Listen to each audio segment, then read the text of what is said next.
Voilà, Innocent Olenga, vous avez posé la question sur les réfugiés congolais menacés des refoulements. Je crois d'abord, je ne sais pas si vous observez avec moi, mais qu'il y a quelque chose qui ne fonctionne plus normalement autour du président Kagame, parce que depuis que le monde entier a vu ce qu'il fait, nous avons démontré notamment à travers les livres blancs, les rapports des experts est venu confirmer l'agression de la RDC. J'ai l'impression qu'il y a un dysfonctionnement parce qu'il ne se passe plus un jour sans qu'il ne tienne des propos qui sont assez dangereux et qui concernent la République démocratique du Congo. Mais il y a des points que nous devons rappeler. Premièrement, il y a plus de réfugiés rwandais au Congo que des réfugiés congolais au Rwanda. Et cette question a fait l'objet des discussions entre les deux gouvernements. Les deux chefs d'État étaient là, à Luanda en juillet dernier. Si vous regardez la feuille de route, il est prévu que l'on traite cette question de réfugiés dans une tripartite avec le Haut Commissariat pour les réfugiés. Je peux vous donner des chiffres à titre indicatif parce que du côté congolais, ce travail a été fait. Les chiffres au 30 novembre 2022 disent qu'il y a à peu près 77 000 réfugiés congolais au Rwanda qui sont du fait des agissements du gouvernement rwandais. Parce que, souvenez-vous qu'en mai 2021, lors de l'éruption, les Congolais qui s'étaient réfugiés de l'autre côté n'ont pas voulu rester un seul jour de plus. Et ils sont tous rentrés. Souvenez-vous, c'est récent. Et donc, il y a ces réfugiés qui sont là-bas, qui malheureusement sont instrumentalisés pour de fins politiques. Quelquefois, c'est inhumain parce que dans l'attitude dont fait montre le président Kagame, même si j'ai vu qu'il y a eu une tentative des reculs sur le sujet, mais il a dévoilé ses vraies intentions. Ça veut dire que pour lui, les droits humains n'ont aucune valeur parce que vous ne pouvez pas vous permettre en tant que chef d'État, vous vous dites panafricaniste, de faire un chantage à la communauté internationale sur des vies humaines en bafouant tous les textes légaux en la matière. Et pourtant, il y a ces fameux deals du siècle avec 140 millions de pounds, 140 000 pounds par tête des réfugiés qui a été fait à corps et à cri avec le gouvernement britannique. Peut-être que la pression, il voudrait que la communauté internationale commence à payer par tête des réfugiés parce que c'est finalement l'argent qui vaut plus que tout. Deuxièmement, aujourd'hui, il ne faut pas que nous soyons distraits. Derrière le président de la République, nous travaillons à défendre l'intégrité de notre territoire. Aujourd'hui, nous sommes engagés, et vous avez suivi tous les communiqués qui sont sortis dans le processus de Luanda, où chacun a ses responsabilités. Il ne faut pas que le Rwanda se dérobe de sa part de responsabilité. Parce que sur la question des réfugiés, nous sommes disposés à accueillir nos frères. Évidemment, nous devons faire le travail des contrôles, c'est procédural, pour nous assurer que derrière les réfugiés, nous connaissons les méthodes, qu'il n'y ait pas des gens qui viennent. Et de ces points de vue, nous, on a fait notre part, qu'ils fassent la leur. Quid des réfugiés rwandais en République démocratique du Congo? Ces réfugiés qui, pour lui, sont tous devenus FDLR, force négative. Encore que nous ne ferons jamais comme lui parce que nous sommes hospitaliers et disposés. Est-ce qu'on peut imaginer ce que serait devenu le Rwanda en 1994 si la République démocratique du Congo avait fermé ses frontières? Si nous avions ouvert nos frontières à cette époque, mais c'est parce qu'il y avait une demande de la communauté internationale pour des besoins humanitaires. Et depuis, nos malheurs ont commencé. Et donc aujourd'hui, il ne faut pas qu'il fasse semblant pour ignorer sa responsabilité dans la crise en RDC. C'est démontré depuis 30 ans. Et donc aujourd'hui, nous sommes engagés dans un processus qui, pour nous, est le plus important, reconstruire notre appareil sécuritaire. Nous avons souscrit à une dynamique qui nous permettra d'arriver à la paix et nous voulons, nous, arriver à cela. Le chantage qu'il fait en faisant brandir de vrais faux réfugiés, c'est un chantage malheureux.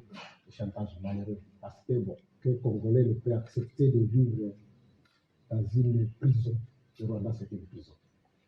Quelqu'un ne peut pas quitter la RDC et aller vivre dans une prison. La preuve, le ministre l'a dit, c'est que pendant que les volcans descendaient sur la ville de Goma, il y a plus de 800 000 personnes qui sont allées du côté de Saki, alors que c'était plus facile et plus sécurisé d'aller au Rwanda. Il n'y a que 4 000 personnes qui sont allées au Rwanda.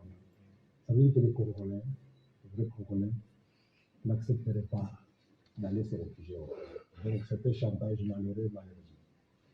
Voilà.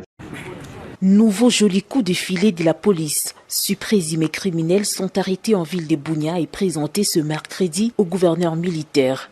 Parmi eux, 3 éléments de la milice Zahir Mapi, dont un policier déguisé en milice appréhendé avec 2 armes AK-47 et 2 éclaireurs de M23 venus à mission d'espionnage en Ituri, a dit le commissaire divisionnaire adjoint Ngoïsengelua Seguin, responsable de la PNC Ituri. L'enquête continue pour démanteler tous les réseaux qui se préparaient à déstabiliser votre province. Justin Bahati, l'un des malfaiteurs, a été arrêté pour avoir véhiculé des fausses alertes au nom du gouverneur dont le mobile est de s'aimer la haine communautaire, diviser les Ituriens ainsi qu'opposer l'autorité militaire à sa population à cette période où les forces armées sont résolument engagées à mettre hors d'état de nuire les ennemis de la paix. Il reconnaît ses fautes et demande pardon. Moto kenye pana atakio mubaya usitakie mubaya. Du mubaya yako utarudilia weye. Comme ça ile kumunye kwa chunga si hapa baacha kusalia jina yake. Mimi bado ona mubaya yake wala mimi bado ona. Juu gouverneur para ndana maneno du gouverneur kwa ndana maneno ile kama hapa si yote si pana. Ndio ile ndio message kimi tasema na banjango kule. Le lieutenant général Luboya Kashamadjoni prévient que ce n'est qu'un échantillon car la traque de criminels et des tireurs de ficelles se poursuit. Notre police, notre armée ne dort pas. Mais malheureusement, il y a des gens qui sont là midi, matin et soir pour salir notre armée et notre police, pour salir leurs autorités. Ils font des messages de haine, et spécialement, particulièrement contre le gouverneur. Quelle méchanceté! Moi j'ai toujours dit, en Ituri, ce n'est pas une histoire de communauté. C'est une histoire de quelques criminels qui sont dans toutes les communautés et qui pensent que les communautés vont les accompagner. Voilà aujourd'hui.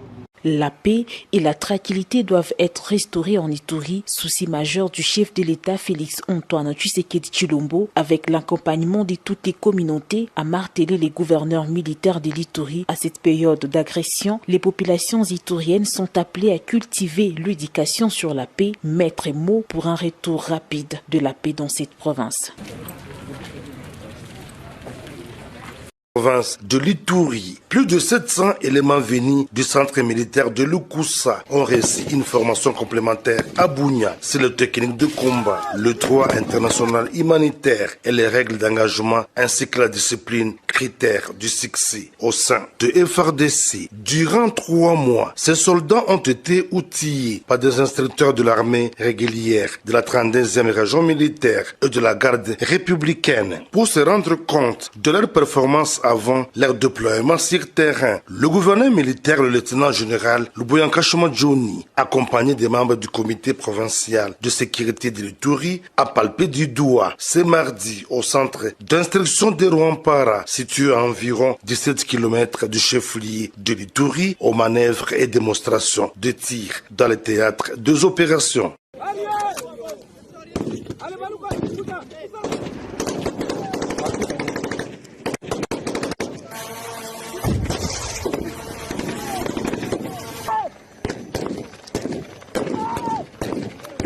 Occasion pour le commandant des opérations militaires en Ituri, le lieutenant général Luboya Kashamadjoni, de rappeler aux groupes armés réfractaires au respect de leurs actes d'engagement des processus de paix. Dans les cas contraires, ils seront mis hors d'état de nuire, prévient l'autorité provinciale. Que ce soit les groupes armés locaux ou étrangers, les gens ont signé des actes d'engagement. Et donc, ils doivent respecter ces actes d'engagement-là. Si vous ne respectez pas les actes d'engagement, bon, on va vous engager, nous allons vous neutraliser. Hier, à Drodo, ou avant-hier à Drodo, vous avez vu que ceux-là qui sont venus, qui n'ont pas respecté les actes d'engagement, Mais on les a traités comme tels.